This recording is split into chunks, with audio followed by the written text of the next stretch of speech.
Matika, isa boses ang inyong opinyon dito sa Mate. 15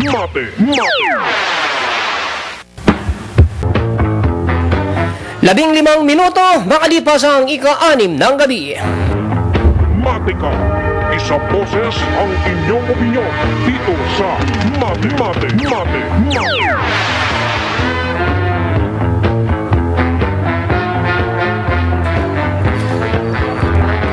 Welcome po sa programang Mate ngayong araw ng Huwebes, ika-4 sa buwan ng Pebrero taong 2010. Matika, isa boses ang inyong opinyon dito sa Mate.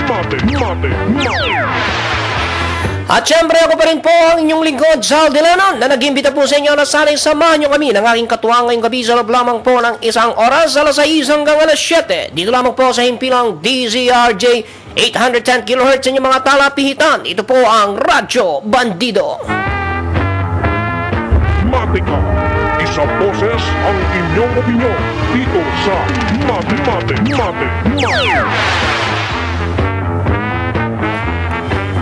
At syempre, sa lahat po ng inaabot ng ating broadcast, magandang gabi po sa inyong lahat. Diyan po sa Pilipinas at syempre sa ating mga suki na nakikinig sa kanilang computer diyan po sa Western Hemisphere. Magandang umaga po sa inyo diyan. Matika, isa boses ang inyong opinyon dito sa Mate.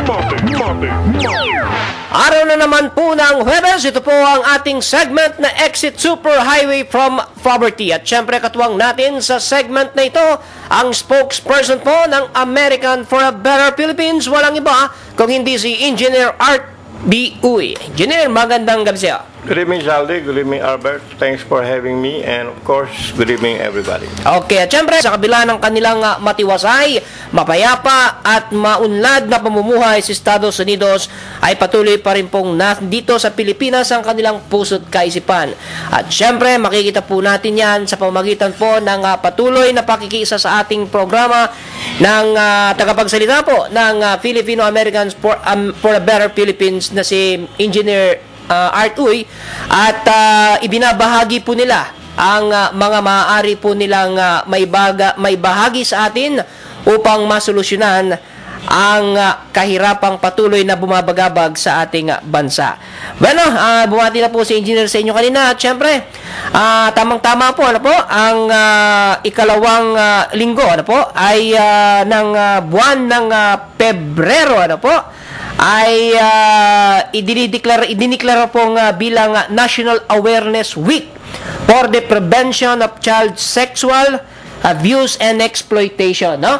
Tamang-tama po at nais ko pong hingan ng opinyon ang ating guest sa gabing ito upang sa ganon ay ano po ang maaring nakikita ng Filipino Americans for a Better Philippines kung paano po matrato ng maganda itong mga bata sa kinabukasan na may connection po sa deklarasyon ng Malacanang po ito, no? Nung Proclamation number 731. Ito po ay nadeklara noong February 13, 1996 sa panahon pa ho yata ito ni dating Pangulong Ramos.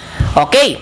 Engineer, tama-tama ang pag-uusapan natin, ano? At dahil sa ito ay sa susunod na linggo ay ang tinuturing na National Awareness Week for the Prevention of Child Sexual Abuse and Exploitation. Ano naman ang tingin ng Filipino Americans for a Better Philippines doon sa kinabukasan ng mga bata o kung paano patuloy na maiingatan ang kinabukasan ng mga kabataan?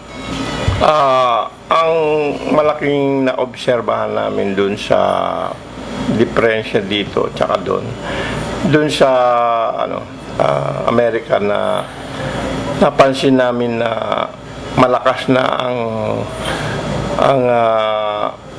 mga kabataan doon na kung magdudulot sila ng bagong buhay dito sa mundo na to. Ibig sabihin kung magkakaanak sila. Meron sila nung attitude na gusto nila yung bata na na dadalhin nila dito sa mundo, maganda ang kabuhayan. So, wala naman batas doon na nagsasabing bawal ang 3 anak mo, 4 anak mo. Ano yun parang free choice nila. Pero dahil sa meron silang magandang attitude na gusto nila kung may anak sila, magdulot sila ng magandang kabuhayan doon sa bata na yun. So yung iba kahit na maganda na nga ang sweldo, sa tingin ng marami kaya na sana niyang 3 o 4, pero hindi ang ano pa rin, usually 1 o 2 lang ang anak, dahil gusto niya talaga maganda ang quality ng pinapaktor nila yung inflation, ganun. Kahit marami silang pera ngayon, pero sabi na later on nagmamahal ang bilihin, ganun. So baka kulangin, no? So ang attitude nila ganun, 1 na lang o 2 na lang, para yung naipon nila, na invest nila, lalago yung pera, tapos paglaki ng mga bata, nasa kolehiyo sila, sapat pa rin yung pera na tsaka makakabili sila ng ng magandang kotse, ganyan, tsaka kung kailangan nila mag-dormitory, meron lahat na yung pera na yon. Meron nga akong kamag-anak na nung dumating sa Amerika, na-adapt niya yung ganun na attitude ng mga Amerikano. Kaya nung bago pa siya ikasal, naglalagay na siya ng pera sa college fund. Kasi merong yung mga bangko na tinatawag nilang may college fund. Pwede na sila maglagay. So siya, dahil na-adapt na niya yung ganong attitude na gusto nila maganda ang kabuhayan ng magiging anak nila, hindi pa siya kinasal, wala pa rin siyang anak, pero naglalagay na siya ng pera sa college fund, no? Kaya tama-tama nung lumaki yung anak niya, meron ng pondo na medyo sobra pa ng konti. Kahit na nung kuning kurso, okay lang. Okay lang, oo. Ngayon, yun ang nakita namin na diferensya dito. Yung mga kabataan natin dito, parang kuha pa rin nila yung bahala na system na attitude, no? Bahala na, makakarasin tayo. Kung kumanda yung kaigihan, hindi umigi yung kanilang mga sweldo, kawawa yung bata. Yung bata ang natalo, no? Siyempre, dahil siya ang naghirap, yung iba sobra ang attitude nila sa bahala na. Pag labas ng bata, wala ngang pagkain, wala lahat, nandun na nga sa kalsada naglilimos yung bata. Kung ma-adapt sana natin yung ganong attitude na wag naman natin itong mga kabataan. Wag ilagay sa alanganin. Oo. Kung ma-adapt lang natin yun o maituro natin sa mga kabataan, malaking mababawas sa poverty problem na dito. Doon pa lang sa na yun, sa ganun na attitude, no?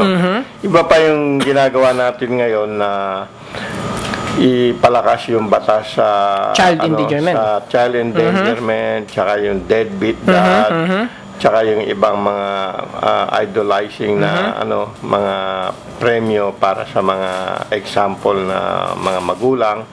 Bukod pa ron, pero ang magagawa natin ngayon, kung maipasa natin dito sa mga susunod na generation, yung ganong attitude na-adapt na ng mga Americans na kabataan. Okay, no?